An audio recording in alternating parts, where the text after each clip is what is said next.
Finding small molecules is much harder than finding a needle in a haystack, because there's just so many options if you're trying to find a molecule that's going to bind to a protein in a particular way. We've obviously spent time trying to find antibodies. We made the library, we searched them. There's 10 to the 80 possible CDRs from an antibody, and the biologics guys turn their arms up in the air and go, oh my god, this is really difficult, and we have special strategies to try and select the libraries. But in fact, even 10 to the 80 looks like a good deal.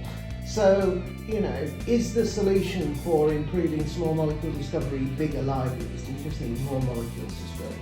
In a word, no, I don't think so. One of the problems is that there just isn't enough time and effort in the universe to sample all of the available chemistry space that's out there. And I really do think that we need to focus much more on the quality of the libraries that we screen for finding hits, rather than the quantity that you could possibly throw in there. You couldn't just you can't make that many molecules, you can't test that many molecules, you can't just ramp it up in that way and expect it to sort of, for you to get where you need to go. You haven't got the time or the money to be able to do that, really. And is the same issue applying in silico as in making compounds? I think in silico is easier to scale like that. I think that it's, with increasing powers of computing and increasing methods in AI discovery and that kind of thing, people are very excited about that kind of thing. But ultimately, you do still have to translate that into the real world. And that's very difficult to do still, even with the technologies we have. So at RxChemistry, how are you thinking about improving the libraries that we do start as the input? So if it isn't about size, it's about quality, what sort of things can we do to improve the quality of the molecules that we look at? I think the important thing is to make sure, as you said earlier, David, it's the needle in a haystack problem. You need to make sure that you're not blinded by all of the junk that tends to happen when you build a library. The problem is that it's always the outliers with higher lipophilicity and less drug-like properties that will show up as screening hits. So I think it's twofold. One point is making sure that decent quality molecules are in the library, which we have various tricks and tools to work with, but also to make sure that you don't miss those hits because you get blindsided by things that just aren't progressible, either for drug-like properties, or you simply can't make them that easily. Absolutely. I think there's a real sort of problem with separating all of those processes. I think it's got to be more about integrated decision making. I think it's very easy to design a very large library and say, oh, I've got to make thousands of compounds. And if you go to a synthetic chemist, they'll be able to do that for you. The question really comes down to is, what are you learning when you make all those molecules? And are actually any of them really ever going to be candidates? I think when we try and make molecules, we have an eye that we wouldn't really ever want to make anything that is just there for the sake of it, and that all the molecules we make potentially could be it. So we're always going to be looking at all of those other physical properties at the same time as molecules and trying to sort of, de-risk the decisions that are going to happen later on. Is a molecule, does it have the right PK properties? Does it have the right solubility? Most importantly, we haven't talked about this yet, could you make it on very large scale as well? So all of those things have to be made. Every time we design molecules, we're always looking to the future of the project. It's not just, this is the library synthesis, then this is the next stage, and this is the next stage. We're looking all the way through all the time. So it isn't just about diversity. We're really trying to balance the need for diversity with the need to include the most drug-like molecules possible into that initial. It is. In reimagining this process, what we are trying to do is think about the whole project. If people are coming and they want to design a molecule and they want to deliver a clinical candidate, and they are maybe on a fixed budget in terms of both finance and time, we need to think about as much of it at the same time as we can. We need to be careful with our resources, and we need to have a proper integrated decision-making process all the way through. It's about the quality of the decisions, not the number of molecules that we're going to make. Yeah, I think that really is the critical phrase, isn't it? I mean, you've called it the tyranny of the N+1 molecule. It's so easy just to make one more molecule because you think it's going to help. It never stops. So it isn't just about your library design, the initial pool of molecules, it's about the process that you then apply. Once you've got some hits, we're going to go into hit to lead and lead optimization. You guys think about that process very differently. It's not just about making more molecules. Absolutely. And I think as well, with experience and knowledge of the chemical properties of the molecule, understanding what the problems with a particular molecule could be, and testing for those problems rather than blindly following an assay cascade because that's what's written on a piece of paper. So ask the right questions. Yeah, exactly. The quality of the data rather than the number of molecules. If you think you've got a solubility problem with a series, why not test for solubility first of all, rather than testing for efficacy in a cell-based assay, for example? Absolutely. So we've made quite a few molecules together over the last decade or more, and it's always surprised me just how few molecules that we have had to make in order to arrive at really good candidates that have performed well in the clinic. So the typical approach involves hiring an army of FTE chemists. How would you approach a new problem differently?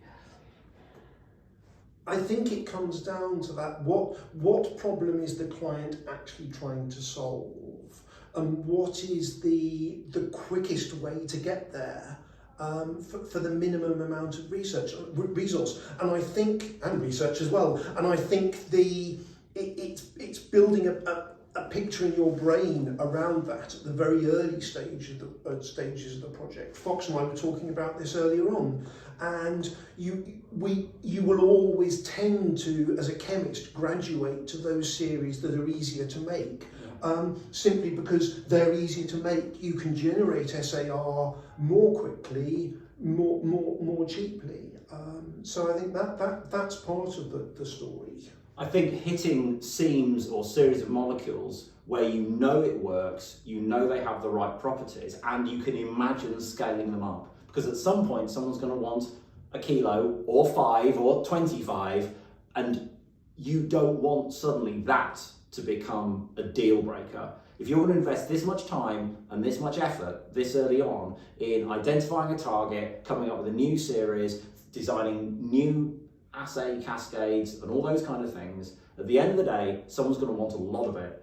And the chemistry you have to use there, very precise, and you've really got to have that in your mind all the way through. So if we can use tried and tested chemistry that will produce molecules of the type that we like in terms of their physical properties, and then turn over the sort of the assay cycle as quickly as possible, but with a relatively small number of molecules, the chemistry will never be rate limiting, and in terms of either cost or time, or in any kind of limit. And also, we will already be in a good place with respect to drug-like molecules already. It's not difficult to make new molecules. It's not difficult to make molecules with good physical properties. So given that, as long as we've got the right assays and we're making the right decisions, then you should be able to get there in surprisingly few number of molecules. It is no coincidence, David, that some of the first molecules the first molecule we ever took to clinic together was a molecule called FX125, and another one that we made for a different company very soon after was SKW128. Those numbers are those numbers for a reason. Absolutely true, Fox. So why do you think then the normal approach that's used out there involves making so many molecules? Do you think incentives have a lot to do with that? That, you know, CRO, outsourced chemists getting paid by the amount of effort that they put in rather than by the results? They simply are incentivized to make as many molecules as they can. I think so. I think there is a danger that when you employ people to just make molecules, they will do that. That's what they're being incentivized for. Even if they're not paid for every molecule that they make, that they'll feel that's part of their drive, and that's what will happen. And of course, there's a sunk cost on that, in that for every molecule you make, it's got to go through at least the primary assay. Out of goodwill to the chemist sometimes.